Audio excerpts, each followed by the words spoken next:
ही आपली कोकणातील कला आपल्या या कोकणवासियांसाठी सादर करत आहे।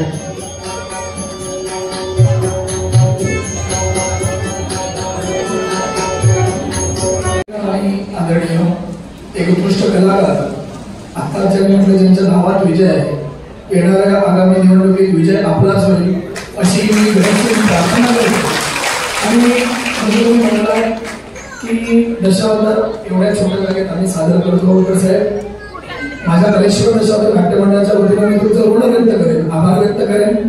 कारण हा तो जनसमुदाय आपल्याला दिसतोय, हा फक्त दशावतार कलेचा नाही, याच्यामुळे तुमच्यावर असणारं प्रेम सुद्धा जनतेचं इथं आहे आणि त्यामुळे तुमच्यासाठी सुद्धा उपस्थित आहे। म्हणून मिळालं आमचा आराध्यदैवत गणपती गजानन आहे, त्याच्यासाठी मी सांगायला येणाऱ्या निवडणुकीत विजय तुमचाच होईल। आणि पुढच्या वर्षी ज्यावेळी तुम्हाला आम्हाला हाक द्या त्यावेळी तुमच्या हाकेला आम्ही नक्कीच इथे येऊ, आमच्या चाकरमानांच्या मनाचं मनोरंजन करू। ते प्रेम प्रोत्साहन आशीर्वाद नटावरण असणाऱ्या वडील त्यांना आपण रसिक मायबाप परिषदेने भगवंत दिला, या मंडळामध्ये त्यांचे असंख्य चाहते इथं उपस्थित आहेत, सगळ्यांची नावं घेतले। जे प्रेम माझ्या वडिलांना आपण बहाल केला तेच प्रेम प्रोत्साहन आशीर्वाद माझ्या आणि माझ्या कलेश्वर दशावतार नाट्यमंडळाच्या कलाकारांच्या सर्व कलाकारांच्या पृष्ठभागी राहावं अशी एक कळकळीची विनंती करतो। आणि त्यात तुम्ही असं म्हणायला होतं दशावताराला लेखक नाही, स्क्रिप्ट नाही, कोणती रिहर्सल नाही, जे काही असेल ते ऑन द स्पॉट आमचा कलाकार सादर करतो।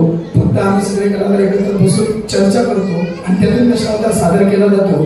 दशावताराला कोणती रिहर्सल नाही, कोणती स्क्रिप्ट नाही, म्हणून माझी दशावतार कला साधा संग्रह पाहिजे